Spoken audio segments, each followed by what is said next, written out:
are loud. They're very emotional. On the 4th of July, fireworks burst across the skies and bombard our senses. Fireworks is show business. And the biggest show around is put on by the Boston Pops Orchestra and fireworks impresario Steve Pelkey.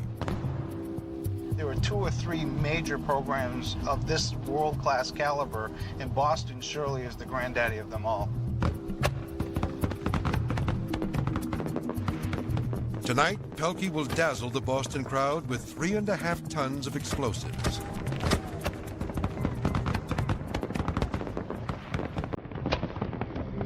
Precision launched with the help of a computer network.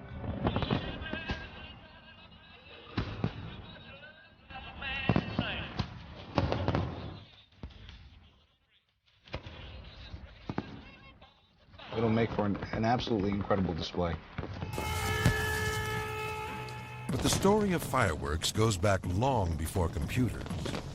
It's a story of fire-breathing dragons, the rise and fall of empires, ancient Chinese alchemy, and centuries-old Italian secrets that are jealously guarded even today. Fireworks, a blend of science, modern technology, and pure imagination. Beginning with a simple black powder, they fill the sky with sound and color and stir the soul of everyone who watches. But how do they work their magic? Major funding for NOVA is provided by the following.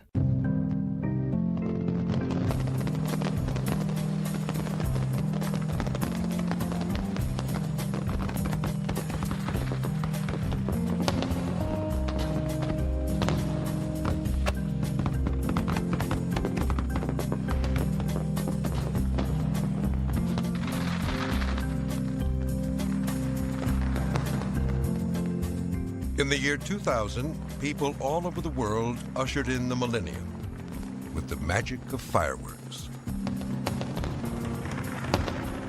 A television audience of 4 billion around the globe watched as the Eiffel Tower was transformed into a gigantic Roman candle.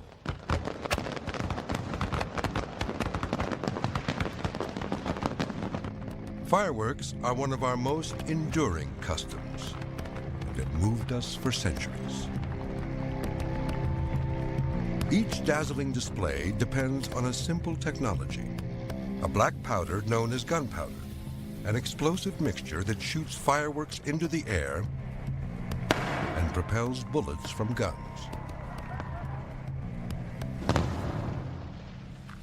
It was the Chinese who first discovered gunpowder over 1,000 years ago. Soon they developed simple pyrotechnics, like firecrackers, which they believed had the power to scare away evil spirits. Marco Polo said these devices made such a dreadful noise that anyone not used to it could easily go into a swoon and even die. The most important ingredient in gunpowder is the compound potassium nitrate, more commonly known as saltpeter. These naturally occurring crystals are not explosive on their own, but require the presence of a fuel, like charcoal, to produce a flammable mix.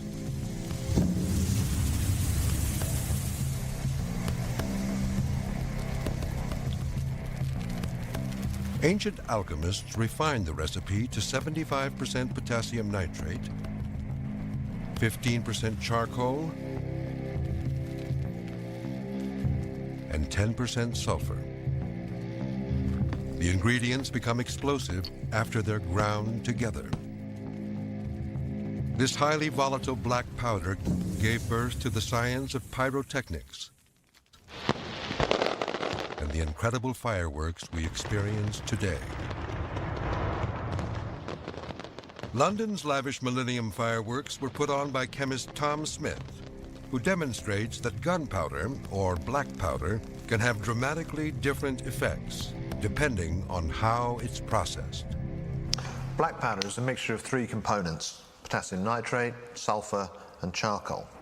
If you mix them together, you end up with a powder in which you can still see the white, yellow, and black flecks. Now, if we burn that, what happens is it burns relatively slowly. This is really quite useful for the basis of a lot of firework compositions, where you want something to burn slowly enough that you can see it in the air. If it burnt too quickly, it would all be over and it would be pointless firework. So lots of sparks being produced, slow burning, lots of gas, lots of smoke. If you take that same chemical composition, but you grind the potassium nitrate and the charcoal together, add the sulfur, grind it over many hours, press it into cakes, break it up, you end up with a powder the consistency of coarse granulated sugar. Now, when we burn that, the fire can travel both through the grains and between the grains, and the whole reaction is very much more quick. This sort of thing is used for making the lifting charges of fireworks, where you want lots of gas in a short space of time. So if you take the same black powder but compress it into a tube, what we get is, in effect, a little fountain. And it only burns on the top surface. This same black powder can be compressed into marble-sized balls called stars. They're used in many of the shells in large-scale displays, like Boston's 4th of July celebration.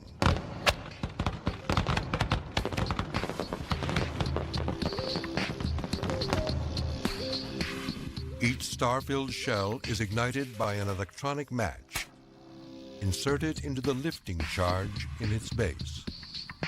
This is a typical chrysanthemum shell that will be fired during the program.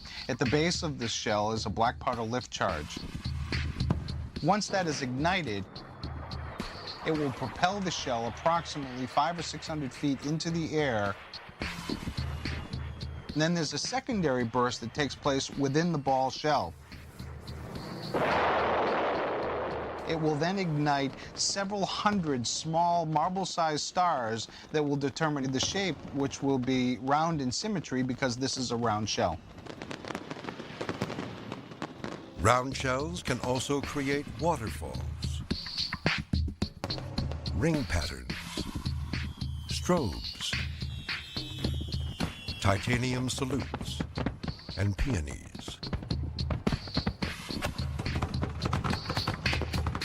Roman candles and fountains come from tubes.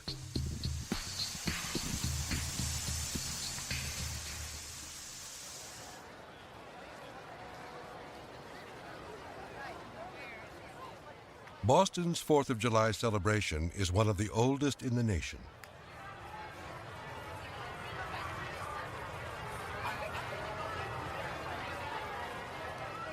It's renowned for the splendor of its music and fireworks show, which draws a huge crowd to the banks of the Charles River.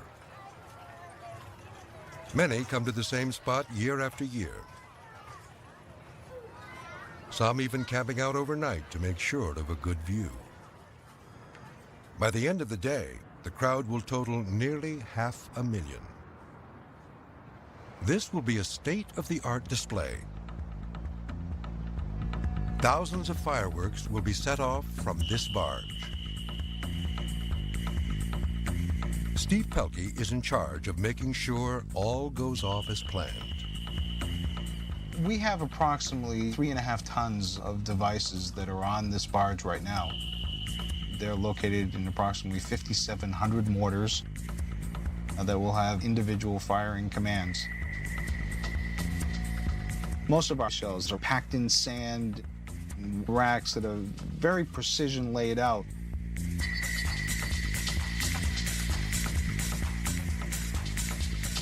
Pelkey's team spends an entire week wiring up these shells to a computer that is programmed to fire them electronically. It's delicate and risky work. High humidity can make gunpowder useless.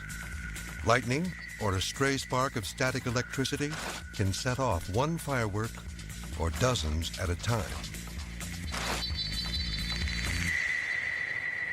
Anything can happen, and Pelkey must always be prepared. The latest weather report that we got from Boston, 4th of July, the approach of a cold front will cause more showers and a few thunderstorms. Do you know if anybody else needs anything? Final checks are underway, and weather is only one of Steve's headaches. Okay. You have to satisfy all the needs of the Coast Guard, the Boston Fire Department, the park rangers. Chance of a shower. You're dealing with the state police. You're dealing with waterway conditions. All of these agencies need to be notified and kept abreast of everything that is going on. We're just going to fire from the outside for tonight's display. The festivities may get rained on. I use a lot of this over the 4th of July holiday. The evening begins as fireworks and live music are combined in one of the most popular pieces adopted by the Boston Pops and orchestras across the nation, Tchaikovsky's 1812 Overture. Ironically, the 1812 was written to celebrate the defeat of Napoleon by Russia and has no connection with American independence. But audiences don't seem to mind, as they relish the combination of fireworks, cannon, and church bells. Keith Lockhart conducts it every year. As you can imagine, when you put together powerful gunpowder devices in music, it can be a little bit dangerous. I've had occasions where we've done 1812 or a similar piece in places where they're not so used to doing it, and a group of Army National Guardsmen have come up and been a little overeager and have pointed the cannon right at us. And even with blanks in them, the impact and the sound sent the entire orchestra diving off of their chairs and covering their heads. It can be kind of exciting. With the orchestra, artillery, and fireworks all clamoring for attention, getting the cues right can be tricky. So the real key element here is hopefully that evening that Keith Lockhart doesn't get into a moment where he's really kind of going along bombastically. I have to say most of the problems of that sort of thing are in the hands of the fireworks people. Keith will do it at his normal pace as the score is written and doesn't get overzealous. The music is what the music is. And everything will go off just right on cue as it's supposed to. Tchaikovsky waits for no man.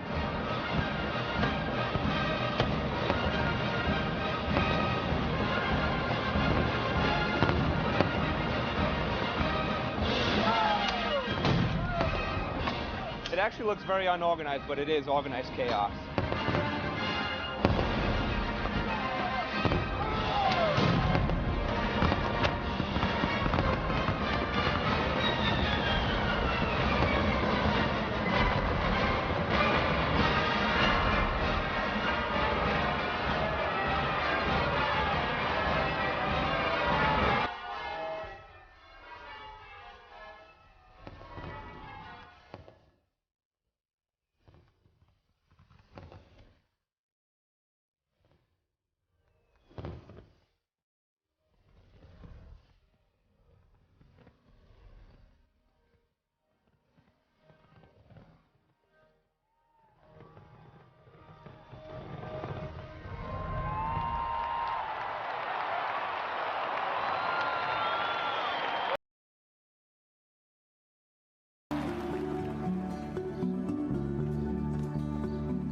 The fireworks capital of the U.S. is Newcastle, Pennsylvania. Population 30,000.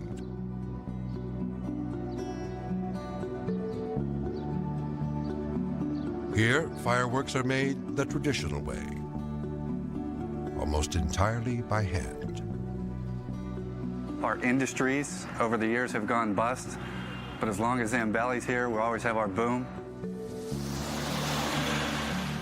Zambelli name's probably a household name. You hear that name, you think of fireworks.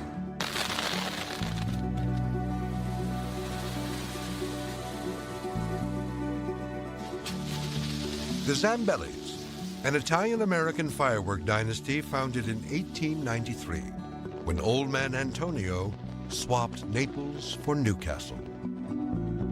The firm he founded, Zambelli International, is one of the oldest and largest firework companies in America.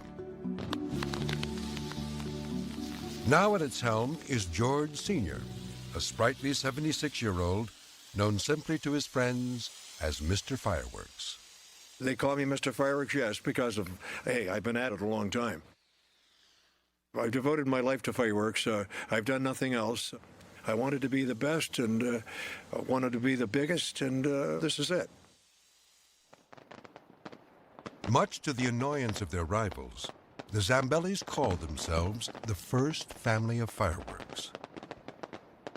They stage extravagant displays around the globe, from Italy to India. They're magic, and everybody loves to be part of magic. When you see them ooh and on and stamping their feet at stadiums and so forth, it makes you feel as though you're accomplishing a great deal. When George's father boarded the boat in the old country, he brought some Italian magic with him, his secret firework recipes, ancient alchemy refined over generations and passed in code from father to son. To ensure these secrets were never lost, Antonio transcribed them into this slim volume before he died. This little black book, locked in the Zambelli safe, is the foundation of their empire. Oh, that book in the safe, oh, that's everything. That's the Bible. It's the recipes. You can't do without those. It's got formulas that belong to us and us only. These formulas, the Zambellis' heritage, reflect Italy's special expertise in fireworks that began in the 13th century when Marco Polo and the Crusaders brought back firework recipes from the East. Well, we've done more with it. We've had it the longest. It fit the makeup of the Italian people, namely how they like to dance and the music and so forth, and we brought it off to America, and here we are. The Italian tradition really is the one that that sets the pace for everybody else. It does seem to be in the north of Italy in the 14th century that they really began to develop fireworks for pleasure. Pyrotechnicians would be commissioned by wealthy princes to create incandescent spectacles at court. One of the things that a prince might do to show what a superior being he is to light up the night sky, fill the city with light, stage a grand firework demonstration. We're still talking about an age which, by and large, is pre-scientific and pre-technological. So if somebody has technology at their command, they do assume this almost magical, quasi-divine status. The Catholic Church used fireworks to bring a touch of officially sanctioned magic to hundreds of Saints' Days celebrations. The Renaissance was a time of innovation in pyrotechnics. Over the next 200 years, the Italians developed prototypes of almost all the basic fireworks we are familiar with.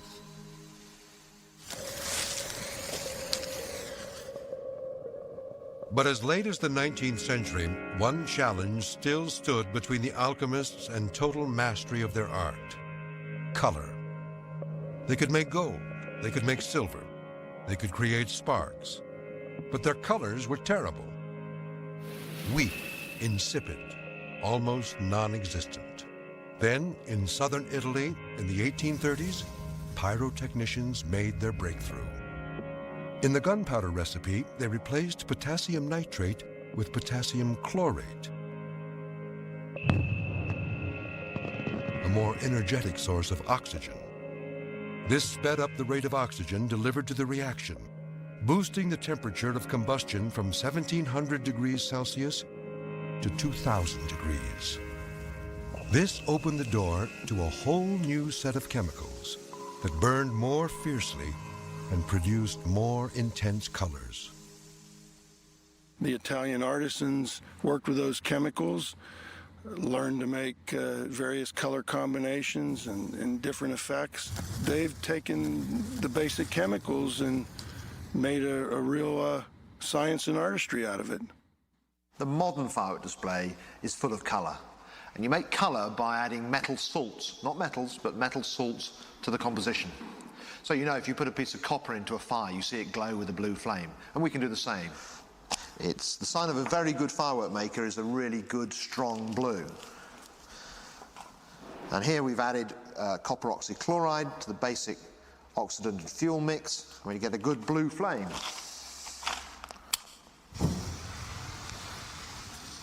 Adding strontium salts to the mix makes a red flame.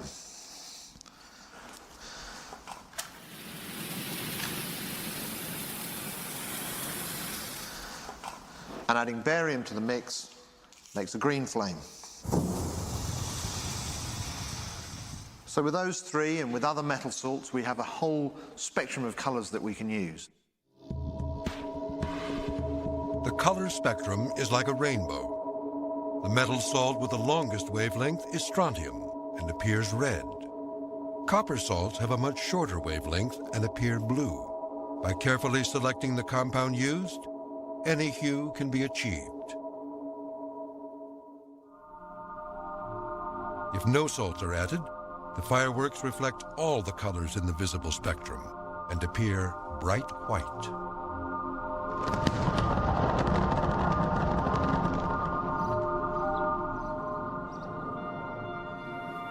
Inside each of these buildings, Zambelli workers continue to refine the firework recipes. First developed by their Italian forebears hundreds of years ago in dingy Neapolitan basements. A lot of secrets, Italian secrets inside of the shell that you wouldn't even be able to understand. I don't even know if I know them. A lot of it went with the old Italian people, but a few of them still know it that are around here today. It takes many years of training to become an expert firework maker. Louis Zambelli's decades of experience have earned him the title Master Pyrotechnician. I'm going to start making the star mines now. They're going to be red star mines. A single burst star mine is a simple device. Lift powder, packed in one end, propels it into the sky. Brilliant colored effects and shapes are created by adding stars to the tube. Well, a good day we make about 640. The Zambellis are renowned for their extremely complicated multi-break shells, which feature as many as 16 different effects in a single firework. These can only be made by hand by the most experienced craftsmen. A simple two-break shell illustrates how color and sound are combined in one device. Well, this shell here is a cutaway, basically of a domestic type shell, and it's a Zambelli pattern, basically. In here, you'll see little cubes, and they are stars. The stars are what light up the sky at night. So what happens with this typical shell is it splits here and it breaks off. And then what you have sailing down is this, and you can see, notice the casing's thicker. This is flash powder. So as this is burning and the stars are with the bright colors, whether it's red, green, yellow, into the sky, this is dropping in about a second and a half later, this burns in here, and you get the boom, the report.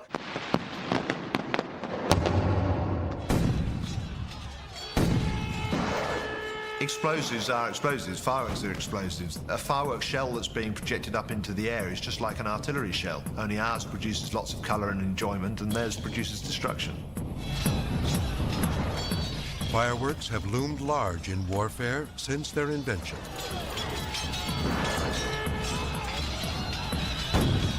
The first rockets and cannons were little more than large explosive fireworks.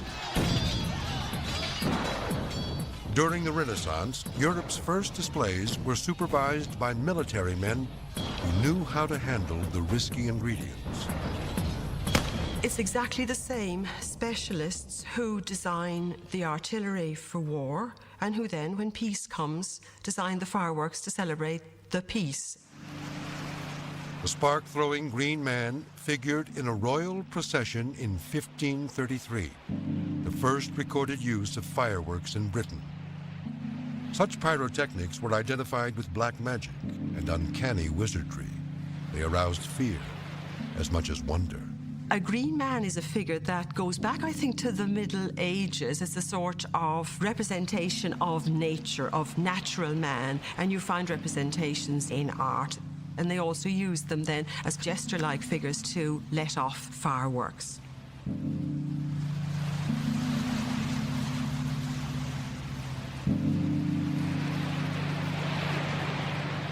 The Green Man was traditionally covered in vegetation to mould into the background. And it could, I'm sure it was quite frightening if he jumped out and waved these firebrands at you. If a single man could cast such a spell, imagine the effect of a full-scale fireworks display. People were fascinated by light. People spend most of their lives in the dark, and to have the power to create vast quantities of fire was only something that an exceptional individual could do. And then if you add to that the ability to produce sparks, to produce explosions, to produce loud bangs, you've then really got something exceptional.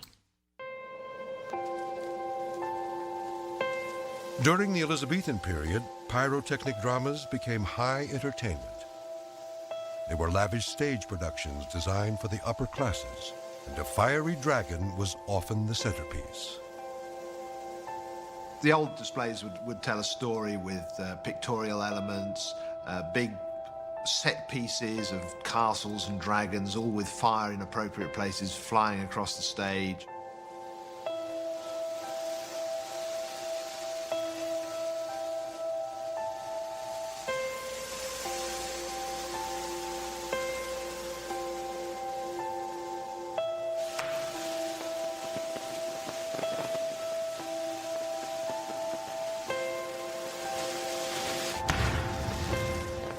The designers of these spectacles would be lured from one city to another by lucrative contracts, like baseball players today.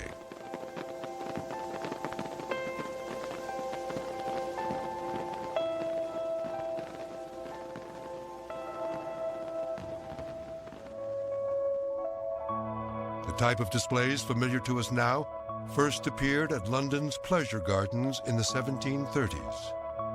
These fashionable new venues served up a menu of bear baiting, horse racing, and fireworks to anyone who could afford a ticket. I think in the 18th century, the tradition does begin to become more diverse. And then, of course, you have to have slightly cheaper possibilities of doing fireworks. It's not just one incredible display for a princely christening or a princely wedding. You're going to be doing this every Friday night between, I don't know, April and September. Fireworks have now become much more democratic. Audiences today demand ever more complex and ambitious designs. I think modern displays differ because we lay enormous stress on the height of the fireworks, on throwing fireworks up very high into the sky, impressing just by the sheer height and size and colour of the fireworks. I think people like fireworks because it's all the emotions. It's light, it's sound, it's heat to a certain extent, and it's certainly smell. The atmosphere here is fantastic. You can feel the excitement in the crowd, the music, the entertainment, the fire, the noise, just everything is so overwhelming, it's so exciting. But Claire is not a typical spectator. I can see absolutely nothing. Between 3% and 4% of people who are registered blind are totally blind like me. Most people do have low vision and can appreciate exciting things like fireworks, but I can see absolutely nothing.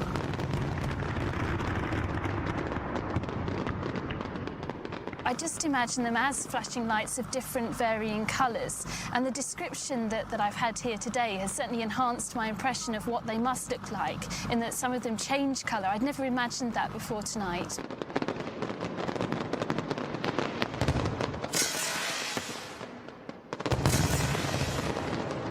Noise is a really important part of a firework display. It's what gives it that emotion, what gives you that oomph. What we have is 3 different types of noise: a screecher, a whistle, and a bang.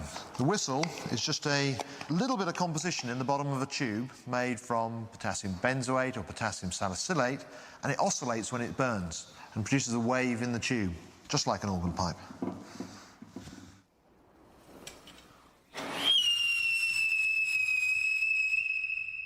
If you drill a hole down the middle of a whistle, it oscillates irregularly, and you get a screecher. And of course, if you stop that gas going anywhere by sealing the tube, what you get is a bang.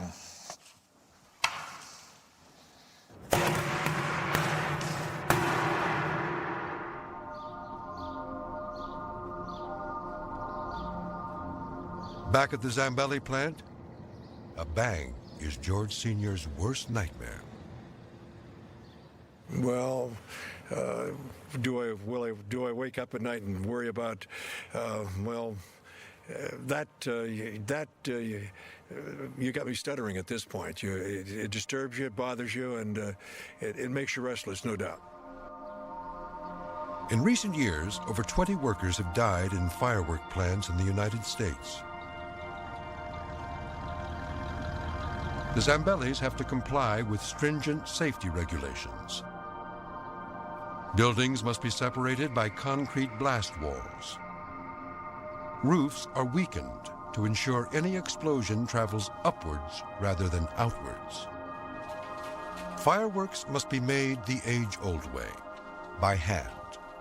Metal machinery could produce sparks, and static electricity could easily ignite an entire building full of explosives. And accidents do happen.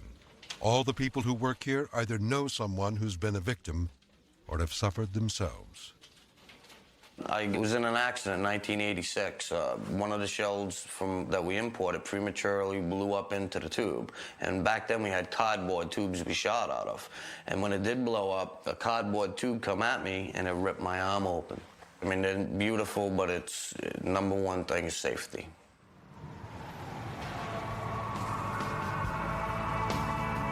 Here in Pittsburgh, 30 miles away from their factory, the Zambelli team is preparing a show to mark the final game of baseball ever to be played at the Three Rivers Stadium.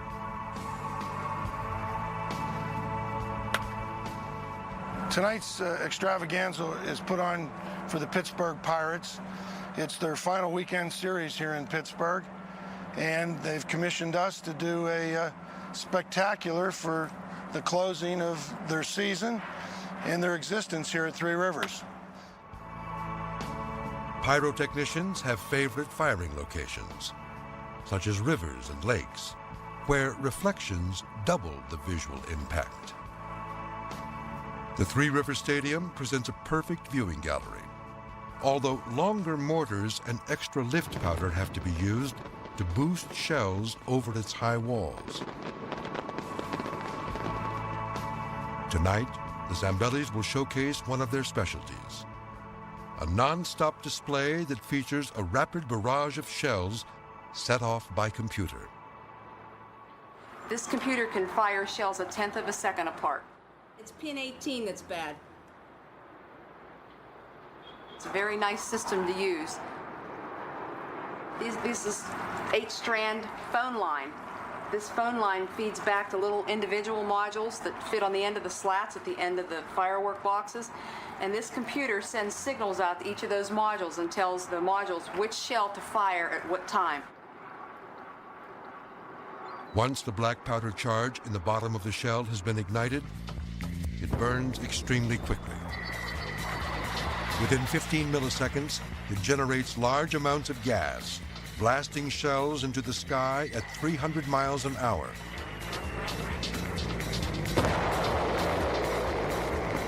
These fiery bombs usually travel 100 feet vertically for every inch of their diameter.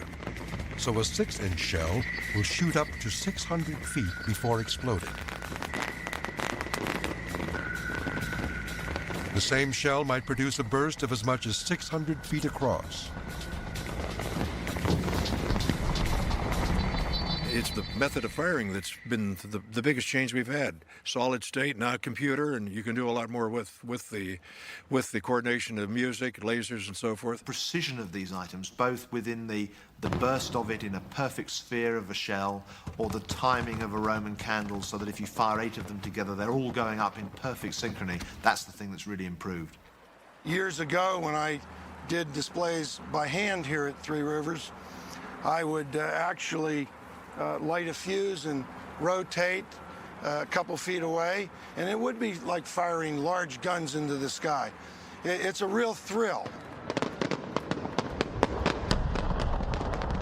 $3,000 a minute of chrysanthemum shells, peonies, fountains, and glitter mines. It's the Pittsburgh Pirates' way of saying goodbye. In these huge extravaganzas, imagination is as crucial an ingredient as technology. What we do is we produce pyrotechnic symphonies. You shake my nerves and you rattle my brain. Too much love drives a man insane. You broke my will, what a thrill. Goodness gracious, great balls of fire. There.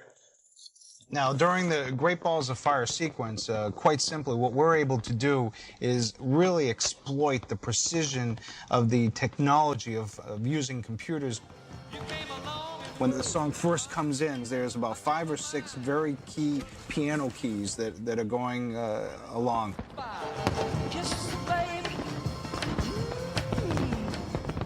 We're trying to duplicate those piano strokes.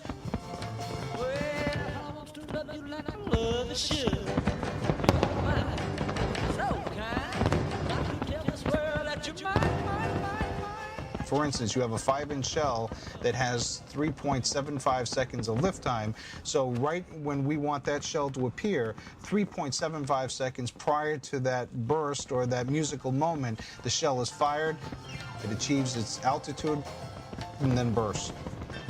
What we're doing is we're trying to create a 150-foot high, 50-foot ball of fire right at the sequence where it says, bum, bum, bum, bum, bum, great balls of fire. Great balls of fire. That is maximizing the computer technology to really create precision choreographed displays. The combination of computers and showmanship has created a cycle of rising expectations.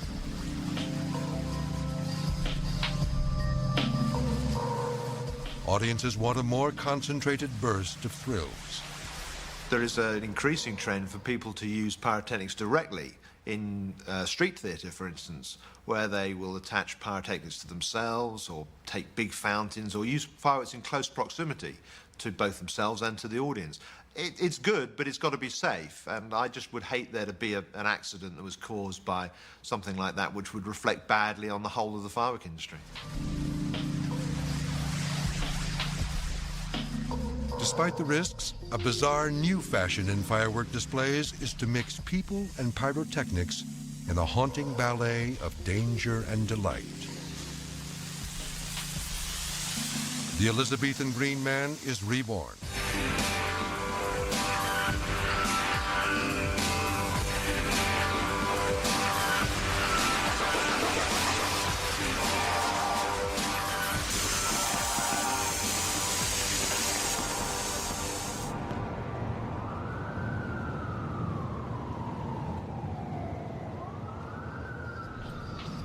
This is Seattle, home of Wally Glenn.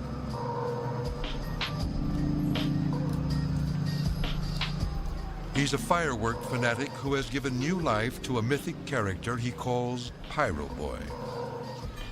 I think some of the appeal of fireworks that might be due to the fact that Seattle, with the high-tech industry, people are looking for an escape. It does have a history of people doing some pretty nutty, wild things for entertainment value or just for fun. I work as a web designer, designing websites. But what I'm doing is quite compelling and quite interesting because the technology behind it I find quite fascinating.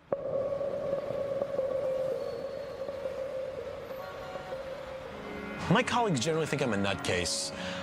I think it really can be a handicap at work, so it's something I don't really like to promote too much, but eventually it gets out, so then get back to be treated like a freak. Nutcase or not, Wally devotes hours of preparation to creating his 1-minute Pyro Boy performance. He uses more than 50 of the most powerful fireworks sold in stores. Wally protects himself with special materials like Kevlar and Nomex. Kevlar is the material in bulletproof vests. Race car drivers wear Nomex to withstand blazing infernos. I think most people don't realize how much thought goes into it. I think that they just assume it's just some moron strapping on a suit and blowing themselves up. I think about the science involved quite a bit. You have to know your chemicals to create like a beautiful green or a beautiful blue, but not at the same time spontaneously combust. There's a lot of thought you have to go into to make it look good. If something goes really wrong, we're in trouble. We try to work around that by we have multiple layers, so that way it burns off layer at a time. We do a big safety check to make sure gloves are going to be adequate, the glasses are working right, because if it isn't, I end up with a really bad burn and probably end up in a trauma ward. I've had a few injuries doing Pyro Boy. Nothing really serious, but the worst is I burned my neck during a show we did down in South Carolina because a fountain had come dislodged and landed on my neck, and it started acting like a blowtorch. I take the risk because I enjoy doing it. I cover my body in pyrotechnics and I blow myself up. And the result? Pyro Boy.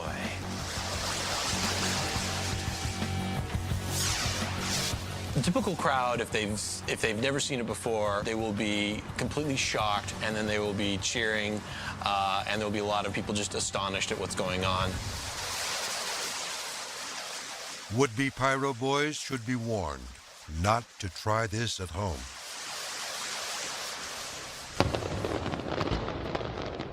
Each year, more than 8,000 people in the U.S. suffer injuries resulting from the personal use of fireworks. A third of those are caused by illegally obtained fireworks.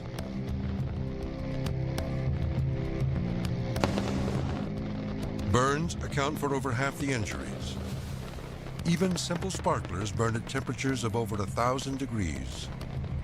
Children account for nearly half the victims.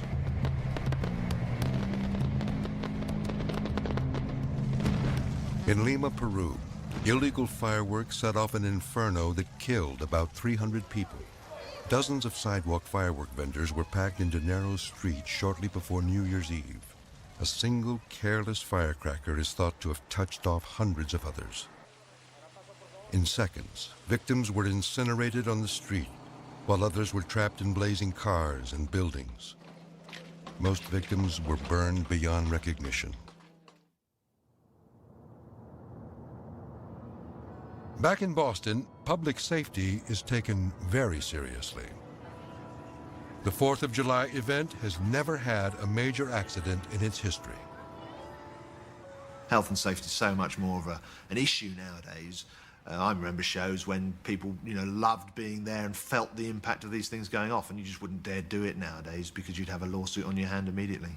When we're setting up a fireworks display of this magnitude, one of the things that you have to worry sometimes, of course, is whether you have any errant shells that will project towards the crowd.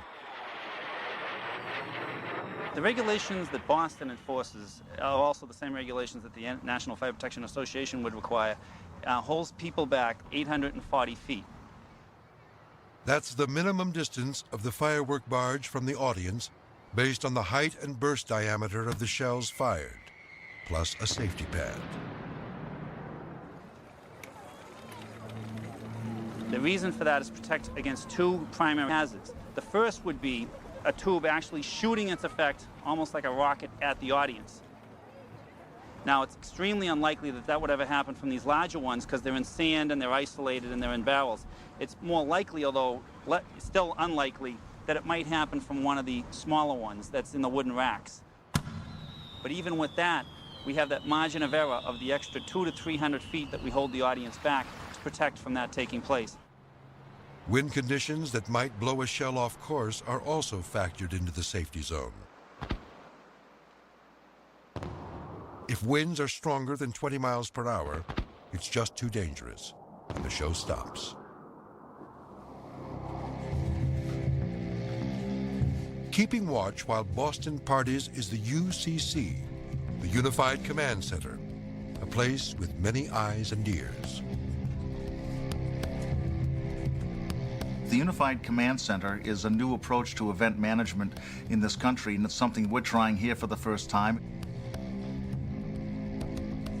It's a room that we've converted into a high-tech room to be able to watch on large screens, almost NASA-like, to be able to watch live weather radar, to be able to watch downlinks from the State Police helicopter that has both television equipment as well as thermal sensing equipment on board, to be able to see what's happening in the crowd. Then we also have television monitors to be able to watch live what's happening on stage, a screen to be able to display any maps of the area. Those people are all in one room at the Unified Command Center and able to communicate directly with one another, and then of course to communicate over the two-way radio systems to their various troops in the field. Yes, Dee. It was wonderful. We want to know what the name With the live performance of the Boston Pops winding down, the crowd's excitement mounts as they await the climax of the evening's display. A 30-minute pyrotechnic extravaganza set to music with split-second timing. Fireworks is show business.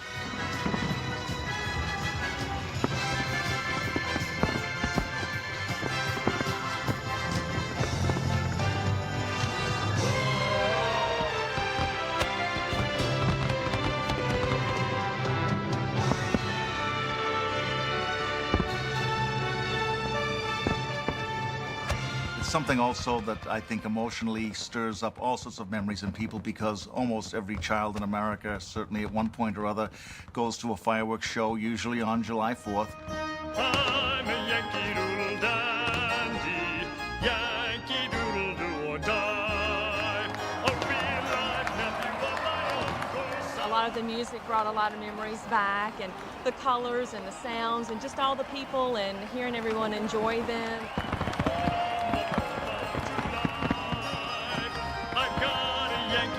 Sweetheart, she's my Yankee Doodle joy. Yankee Doodle came to It's America. It's the 4th of July. It's freedom. It's our country. It's wonderful.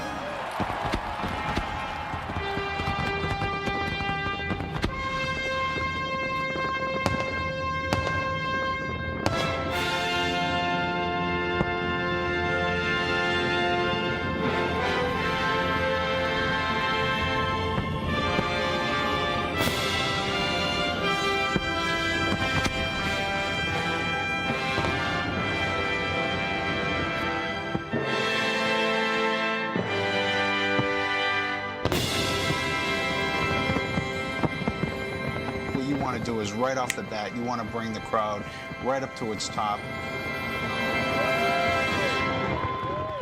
And then you want to bring them down a little bit with a very maybe slow, mellow, dramatic song.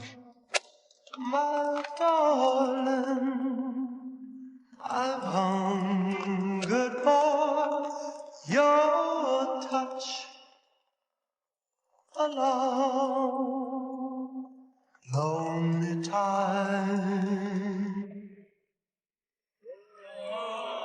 And bring them right back again 3 or 4 minutes later to another high point. And then bring it down again.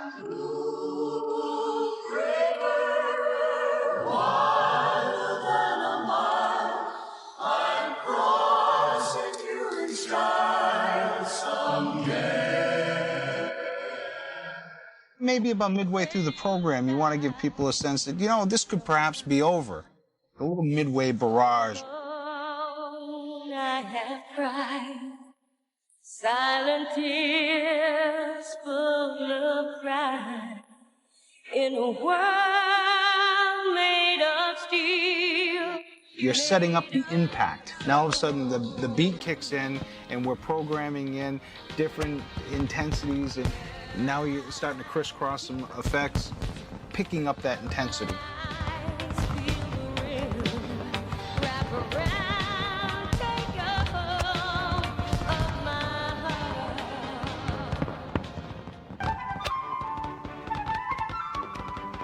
The grand finale is an absolute one-of-a-kind finale.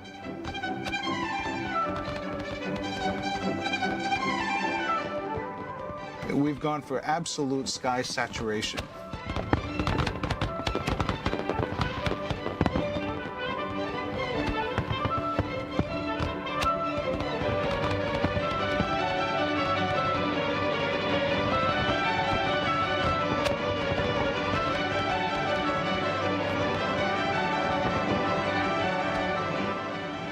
We're saturating the sky from 300 feet in altitude to 800 feet in altitude of aquas, lemons, chartreuse, orange, pink, and really just kind of transforming into a rainbow of different colors.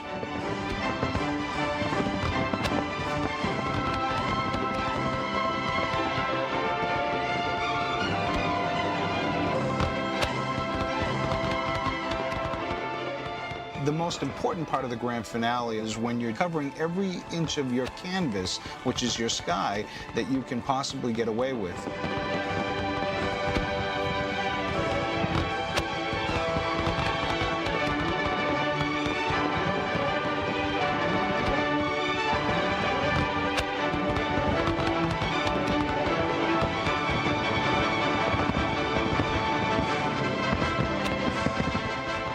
We're responsible for just sucking the emotion out of every man, woman, and child. If they aren't emotionally moved, then we just haven't done our job.